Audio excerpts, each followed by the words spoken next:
have our first technology committee meeting coming up this week, so we're embarking on an ambitious agenda. There also is some communities are looking to regionalize their IT function. I actually think we need more of an IT function versus a less IT function, but there's some discussions that go on about that also. Gene, do you have a summary that, I have that. Just, first of all, thank you for giving me your time. I have just a summary of some of the activity, or the activity that took a lot of our time this year. And it's kind of behind the scenes. But I just wanted to present it to you to give you an overview of what we did. I was going to have it available to give to my boss to drop in your Dropbox and have it on your iPads, but it didn't make it in time. So if I can pass it out. Sure. And give you an overview of what we have. As you know, the technology, at least in our environment here, my environment, I mean our town hall and our network, it's all a network environment, and the infrastructure we have is critical. It's reliability, it's security, and robustness. And I think, as you say, I think we're pretty well off the way. It's okay, thank you.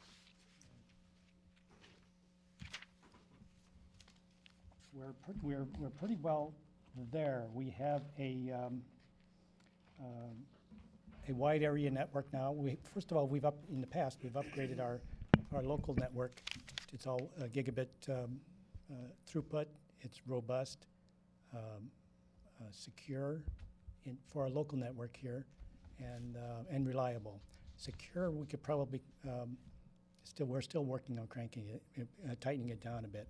We do have a wide area network. We utilize the fiber that was installed a number of years ago by the cable service provider, and that's 10 gigabit throughput. Which we have connectivity to Town Hall, the DPW garage, police and fire, library, and the elder services. And we have, if I can just go over some of the items we have here. The DPW garage we added this year. I wanted to kind of highlight some of the things it gives. The DPW garage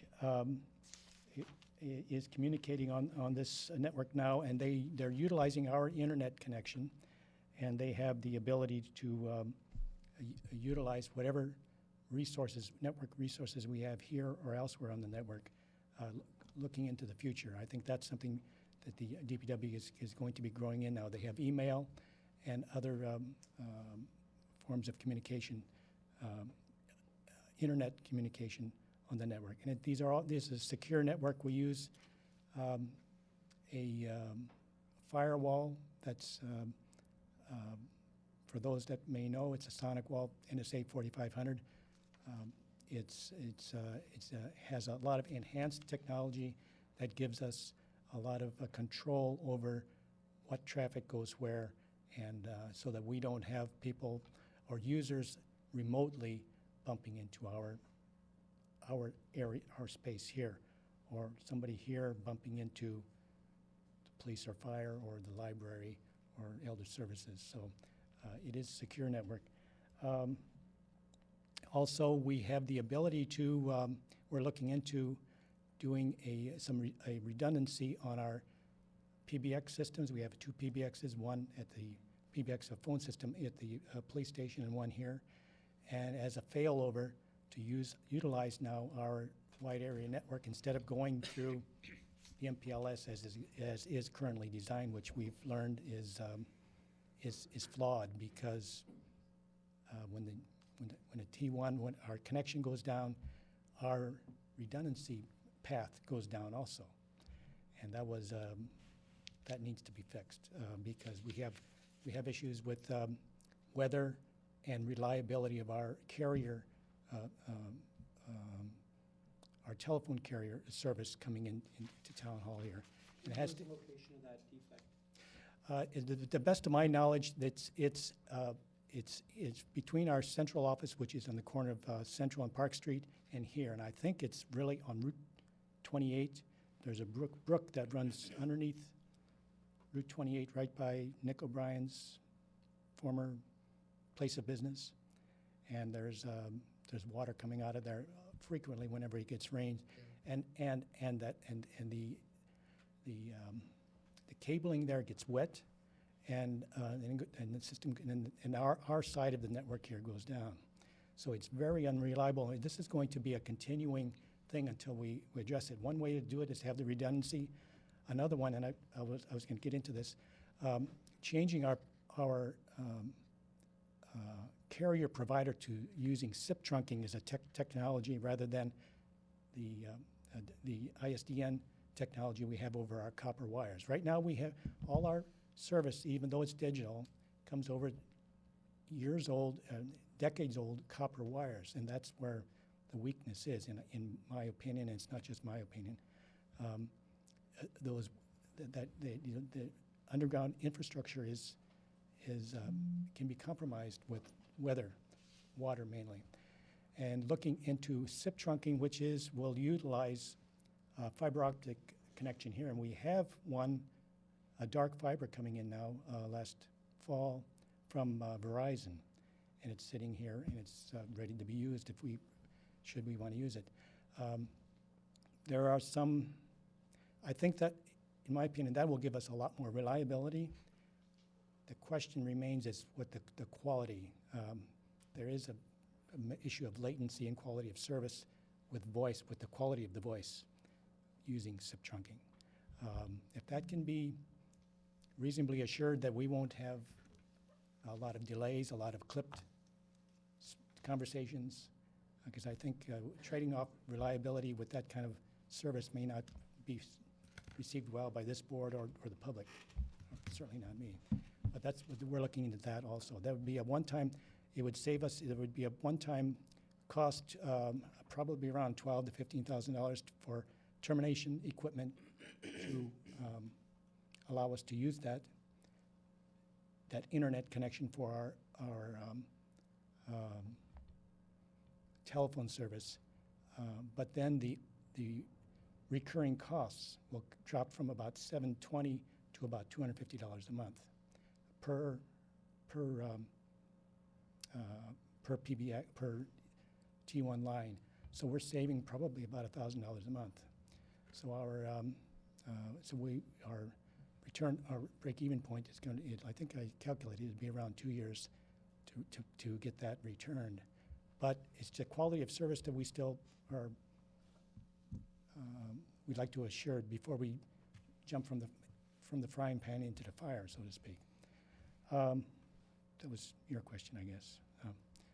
No, let's go on. My question. I'm sorry. Coming back to our infrastructure here, our basic network, Elder Affairs was able to discontinue their internet service. They use our internet service right over the glass, and they have a service for their public computers, and the administrative computer that the director has comes here, and they're both secure. Even though they run side by side, we use virtual LANs, VLANs, as they're known. A number of you probably are pretty familiar with that technology, and it keeps them secure and discrete, so that they don't bump into each other. And also, we're looking to have them, the library and the Elder Affairs, use our backbone, our fiber optic backbone for our current PBX. So that's close. And the fire department, as you probably know, they have a new software package that allows them to record their information on the ambulance runs, and it automatically downloads. That's in place, and it's working. That also gives us the opportunity actually to manage their server from here, and it offloads any responsibility over there. That's still in transition. Police Department, we've used the internet to integrate the school system's video surveillance equipment with their monitoring software, so that, and they have an agreement, I believe, I'm told, where they work that out, and so they don't bump into issues of privacy. But there are times when they may need it, and it's there in place, it's working. And it's the PBX on that location that we're looking to use as a fallback, as a failover, rather, for the outages that come here. So that if the outage came here, it would go to that PBX and come back on the glass, and at least we would have service, because right now we have, when it goes out, it can be out a day at a time, you know. And the town hall here, we have, with our firewall, we have technology now to allow remote access to our network here, and we've had some beta users. We haven't rolled it out because we had some issues on some firmware and some bugs, early bugs to deal with. But as of I would say last month, we're ready to go, and my boss will be the first one to get the rollout. But it's using the same technology your Dropbox uses, SSL VPN, secure socket layer, virtual private network connection to connect here in Town Hall and do your work. One of our beta users was the town clerk, and she's a heavy user. Currently, in the past, she had been using her laptop and would bring it here and download. You know, that was her means of doing work at home, and now she can just connect in over the internet and work directly on her PC. They're using a VPN? Right, and it's an SSL VPN. We issue our own certificates, and well, the certificate actually came with the firewall. So it seems to be working quite well. Actually, I've had mine up, I think, for like 800 hours, and the only time it went down, I lost my service. So, I mean, I lost my connection at home. So, yeah, that's exciting. Also, we have monitoring software on that firewall. Also, in the past, we could tell you what kind of traffic we have, but now we can record and see where the workload is. And believe it or not, what's surfacing, and it's not a big load, but we have a few users in here that use internet radio, and that seems to be has floated to the top. I think there's 5 users. Yeah, and so that we just noticed that. It was last Monday, and I haven't talked to my boss yet. You can block that. Yes, yeah, that's one of the issues that I'm getting ahead on, and I owe my boss the benefit of informing him first before I speak to you. But we just came across that because this monitoring software was new with a new firmware release. Before we didn't have it, so we didn't know that, and but it's a real value, I think, to the town to have that. No, I have a client down the road that was complaining one day of their slow network, and there's like 3 people in there running the radio constantly. Not that it eats up a lot of bandwidth, but you add it all up. That's true. The cumulative effect. It's not. It's one itself. So, and Gene, you know, I Yep. look at this and there's a significant amount of progress, and I think the board's all appreciative of your effort and the time you spend here working through these issues. It being my profession, currently, I know that many times you're looking for needles in a haystack, and the solution to problems, sometimes when you have certain kinds of problems, takes a while to get the bugs out and to get it working. What I did want to talk about a little bit, and it is related to IT, is that we've invested heavily in the Munisystem. Yes. Yep. And it's clear to me that when we made that investment, we didn't buy everything